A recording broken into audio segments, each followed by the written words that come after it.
एक हाथ देश को उलझा दीजिए और दूसरे हाथ देश को ही बेच डालिए। कोई मुहावरा नहीं है, सामान्य सी स्थिति है। हम भी उलझ गए थे, आप भी उलझ गए थे, यह देश भी उलझ गया था चुनाव को लेकर, चुनाव के परिणामों को लेकर। और जब वो खत्म हुआ तो सरकार किसकी कैसे किस रूप में बनेगी, किसे राज्यसभा में भेजा जाएगा, उसमें कौन सा उद्योगपति होगा, इसमें भी देश उलझ गया और आप भी उलझ गए। और इन सब के बाद एक फिल्म आई जिसने इस देश को उलझा दिया। तमाम बहस, तमाम मीडिया के भीतर जो भी चर्चाएं हुई इस फिल्म के इर्द गिर्द रेंगती रही। हम आप फिर उसमें उलझ गए, लेकिन इस उलझने की कालखंड के भीतर में इस देश को बेचने की तैयारी तीव्र गति से हो गई। नौकरशाही लग गई, अधिकारियों को निर्देश दिए जाने लगे। इस देश की इकोनॉमी डावाडोल है, फटाफट बताइए कौन कौन सी कंपनियां घाटे में है, जो सरकारी है उसमें से कितना शेयर बेच दिया जाए, कितनी कमाई होगी, पूरा डाटा हमारे सामने रखिए।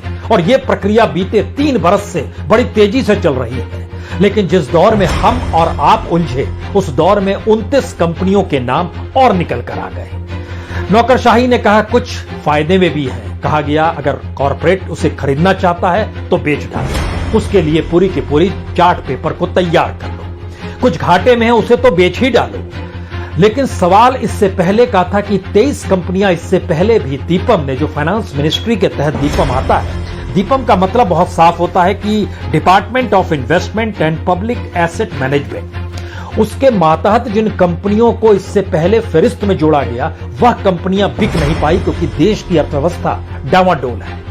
नया उपाय निकाला गया कि देश तो उलझा हुआ है, सिनेमा देख रहा है, चुनाव देख रहा है, हमें तो अपनी इकोनॉमी को साधना है, तो क्यों नहीं अब निजीकरण और डिसइन्वेस्टमेंट और मोनेटाइजेशन, इन तीनों को मिला दिया जाए और इसके साथ साथ एनसीएलटी को भी जोड़ा जाए, आईबीसी को भी जोड़ा जाए। एक पूरी प्रक्रिया में इस देश की इकोनॉमी को साधने के लिए एक हाथ देश को उलझाया, दूसरे हाथ देश को बेचा।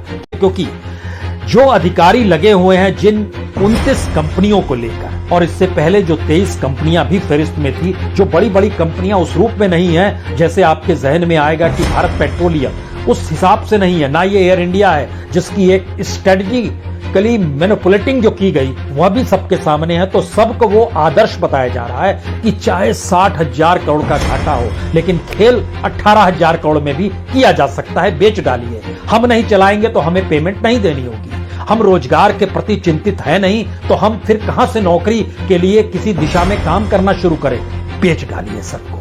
और जो पीएसयू बेचने की तैयारी है उसमें अगर आपके जहन में पिछले बरस आए तो उसमें जिसको एक लिहाज से लिक्विडेशन में लाया गया उसमें और खत्म किया गया, उसमें स्कूटर इंडिया भी था, भारत पंप भी था, कंप्रेशर लिमिटेड भी था। 2016 में जिस तरह एचएमटी की बियरिंग थी, 2015 में तुंगभद्रा स्टील प्रोडक्ट्स लिमिटेड थे, एचएमटी वॉच थी, एचएमटी चिनार वॉचेस थी, ये सारी फहरिस्त है। इस फहरिस्त पे मत जाइए, उससे पहले आइए कि जो दीपम की लिस्ट में जो आखिरी वक्त में कोरोना काल के खंड में सरकार लगातार सोच रही थी इसको बेचा जाए, बिक क्यों नहीं रहा है, उसमें लगभग 35,845 करोड़ की कमाई हुई, वह हुई नहीं। तब एक नया फार्मूला अधिकारियों को दिया गया, आपको कैसे बेचना है। वह 29 कंपनियों की फहरिस्त अलग है, लेकिन उन 23 कंपनियों के बारे में एक क्षण के लिए याद कर लीजिए। उसमें कौन कौन थे? उसमें टाटा टेलीकम्युनिकेशन लिमिटेड भी था जिससे 8,846 करोड़ रुपए की कमाई होनी है। उसमें हिंदुस्तान एरोनॉटिक्स लिमिटेड भी है जिससे 4,924 करोड़ की कमाई होनी है। उसमें एनटीपीसी लिमिटेड का भी एक बड़ा शेयर है जिससे लगभग 1,065 करोड़ की कमाई होनी है। एनएमडीसी लिमिटेड भी है जिसमें 1,375 करोड़ की कमाई होनी है। Indian railway finance corporation limited, इसको भी बेचना है और 1,541 करोड़ की कमाई होनी है। और कुल मिलाइएगा तो ये लगभग 32,845 करोड़ बनते हैं। 18 कंपनियां हैं, लेकिन दीपम का वो फार्मूला अभी भी इंप्लीमेंट हो नहीं पा रहा है। लेकिन बेचना है, आज नहीं कल फिर हम आपको उलझाएंगे, बेचेंगे। आप उलझे रहे, उस दौर में इस देश के ऊपर में कर्ज बढ़ गया। इस देश के जो मुद्रा भंडार था, जो विदेशी पूंजी डॉलर का भंडार होता है, वह कम हो गया, कर्ज बढ़ गया, ये कम हो गया। बेचने की तैयारी जिन 29 पीएसयूज पर है, जो पब्लिक सेक्टर की जो कंपनी है, उसमें 6 प्रॉफिट में चल रही है, लेकिन उन 6 कंपनियों को भी कॉर्पोरेट चाहती है कि यह हमको मिल जाए और उसके लिए होड़ लगी हुई है। प्रॉफिट वाली कंपनी कोई भी लेना चाहता है। और दूसरी स्थिति यह आती है कि जब उसको घाटे में ले आया जाए, प्रॉफिट वाली कंपनी को घाटे में ले आया जाए और फिर बेचा जाए तो फिर जनता सवाल नहीं पूछती है। जनता कहती है तो घाटे में था, इसको बेच दिया तो क्या दिक्कत हुआ। तो उस फहरिस्त में 11 कंपनियां इसी कालखंड में आई है। इससे पहले ये प्रॉफिट में थी लेकिन अब घाटे में आ गई है। कितनी कमाई होगी नहीं होगी ये दूर की बात है, लेकिन इसमें पहला नंबर BHEL का है, यानी भारत हैवी इलेक्ट्रॉनिक्स लिमिटेड।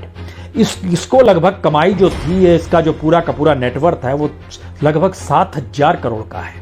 सरकार कहती है 6,645 करोड़, वहां की यूनियनें कहती हैं जी नहीं, ये 7,000 करोड़ से भी ज्यादा का है। लेकिन इसको भी बेचना है। राजस्थान इलेक्ट्रॉनिक्स इंस्ट्रूमेंट, इसकी भी अधिकारी अब जांच शुरू कर चुके हैं। NEPA, इसकी भी जांच शुरू हो गई है। हिंदुस्तान सॉल्ट, इसकी भी जानकारी शुरू हो गई है। ब्यूरोक्रेसी बेचने की दिशा में बढ़ रही है।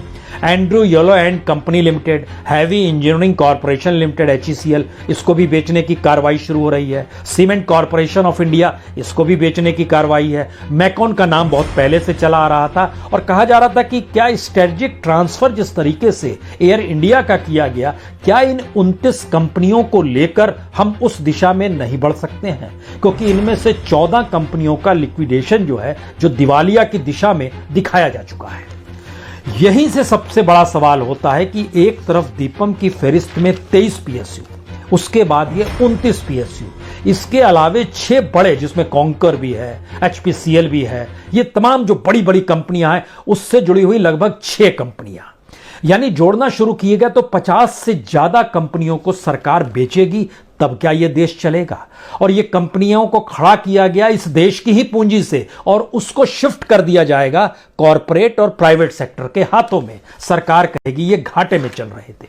एक ऐसी फ्रॉड इकोनॉमी के शिकार हो गए हैं जिस फ्रॉड इकोनॉमी के दायरे में बैंक भी खोखला हो जाता है और कंपनियां भी कुछ नहीं कर पाती और जांच कंपनी तो और कुछ नहीं कर पाती। आप कहेंगे ये कैसे संभव है। हम इसमें एक टेस्ट केस आपको बतलाते हैं। जैसे HDIL कंपनी है, उसके कुछ डॉक्यूमेंट हमारे पास आए, उसमें जानकारी मिली कि ये दरअसल रियल एस्टेट की कंपनी है जो हाउसिंग डेवलपमेंट इंफ्रास्ट्रक्चर लिमिटेड है।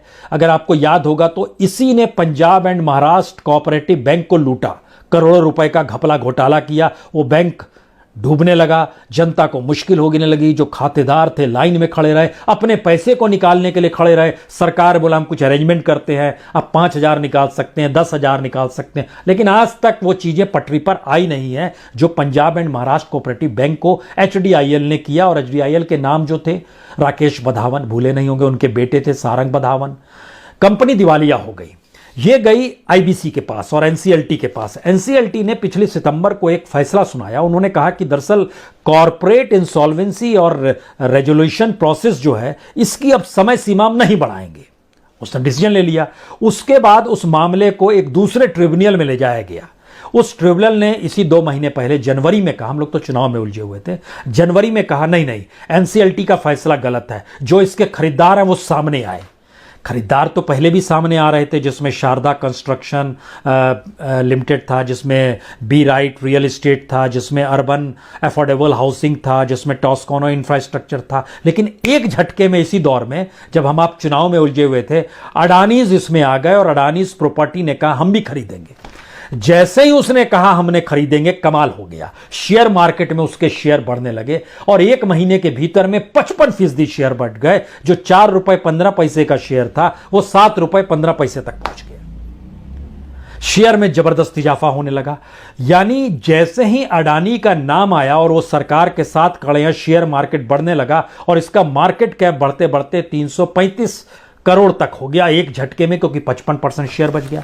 तो शेयर मार्केट को कैसे चलाना है, NCLT का कैसे उपयोग करना है, जो बड़ी बड़ी कंपनियां खुद को दिवालिया घोषित करती है उनके साथ कैसे इकोनॉमी का खेल करना है। क्योंकि आज की तारीख में जो लिस्ट निकल कर आई उसमें बड़ी तादाद में जो IBC के हिस्से में कंपनियों की तादाद है, इनकी संख्या जो है, जो IBC का मतलब है insolvency and bankruptcy board of India, 4,708 मामलों में से तकरीबन 1,640 मामले इसी तरीके से फंसे हुए हैं जैसे HDIL का मामला फंसा हुआ था। यानी सत्ता के नजदीक का कोई कॉरपोरेट उसको खरीदने की दिशा में जैसे ही बढ़ेगा, चीजें अनुकूल होने लगती हैं और सत्ता के अनुकूल जो कॉरपोरेट होता है उसको जो लाभ होता है वह बड़ी तादाद में लाभ सरकार और पॉलिटिकल पार्टी को दे देता है। और इस पूरी प्रक्रिया के भीतर में जब हमने निकालना शुरू किया कि जो लगभग 4,708 केसेस जो आईबीसी के सामने और एनसीएलटी के सामने पहुंचे, और उसमें से जितने मामले को जो लगभग 2,000 से ज़्यादा कंपनियों का दिवालिया घोषित करके लिक्विडेशन की तैयारी भी कर ली गई, ऐसी प्राइवेट कंपनियों में भी जो रोजगार के अवसर थे उनकी संख्या भी तकरीबन 72,000 से ज़्यादा थी, वह भी गायब हो गया। इसी तरीके से भारत के भीतर में जो भी कंपनियां बैंकक्रप्ट खुद को दिखाती हैं उसमें लाभ जो है चंद हाथों में पहुंचता है और ऐसी कंपनियों के जरिए निकलने वाला रोजगार खत्म हो जाता है। और यह स्थिति पीएसयू में भी आई और यह स्थिति बैंकिंग सेक्टर में भी आई, यह स्थिति बीमा कंपनी में भी आ रही है। और एलआईसी की फाइल जो हम बार बार कह रहे हैं इतनी करप्ट हो गई है क्योंकि एलआईसी जिन शेयर्स को खरीदती है वो सरकार के जो सबसे करीब के लोग होते हैं उन कंपनियों के शेयर खरीद लेती है जिससे वो बाद में पैसा लेके फरार हो जाए, भाग जाए। ऐसी भी एक अलग फेरिस्त है, यानी एलआईसी में जनता का पैसा लगे, एलआईसी तमाम जगहों पर शेयर्स खरीदना शुरू करे और जो पॉलिटिकल तरीके से प्रभावी लोग हैं या फिर राजनीति के साथ खड़े होकर जो देश को चुना लगाने में अपनी की महारत और हुनरमंद हासिल है उनके लिए सब चीज खुला हुआ है। लेकिन इसके ठीक समानांतर एक दूसरी परिस्थिति भी आती है। इस देश के भीतर में जो हुनरमंद हाथ हैं उनके लिए कोई काम नहीं है। आप कल्पना कर सकते हैं अगर सिर्फ हस्तशिल्प का नाम लिया जाए, हस्तशिल्प से जुड़े हुए लगभग 15 करोड़ में से 7 करोड़ लोगों की नौकरियां इस दौर में खत्म हो गई, वो अपना हुनर कहां दिखाएं। 4 करोड़ उसमें से ऐसे हैं जिनकी आय जो थी वह लगभग आधी से कम हो गई और 1 करोड़ ऐसे हैं जो किसी भी पैसे पर काम करने को तैयार हैं, वो मनरेगा से कम पैसा भी दे दीजिए। तो हुनरमंद गायब होते चले गए, पैसा लूटने के नए हुनरमंद इस दौर में खड़े हो गए क्योंकि हम और आप चुनाव में उलझे रहे, हम और आप सिनेमा में उलझे रहे। ये हैरानी वाला डाटा इसलिए है क्योंकि जो 5 राज्यों के चुनाव हुए इसमें जो पॉलिटिकल पार्टीज, जाहिर है 4 जगहों पर बीजेपी जीती, इसको लेकर जो खर्चों के अलग अलग अनुमान निकाले जा रहे हैं वो सिर्फ उत्तर प्रदेश के सबसे ज़्यादा लगभग कोई कहता है 5,000 करोड़, कोई कहता है 10,000 करोड़, जो एनालिसिस निकल कर आ रहा है। महत्वपूर्ण ये नहीं है, महत्वपूर्ण यह है कि जो 5 राज्यों के इलेक्शन में चुनाव में जो पैसा खर्च हुआ है, जो तकरीबन 15 से 20,000 करोड़ रुपया जो खर्च किया गया, उसकी एवज में इससे पहले के चुनाव के वक्त में जो पैसे की उगाही होती थी वो लगे हुए पैसे की तुलना में लगभग 10 गुना ज्यादा होती।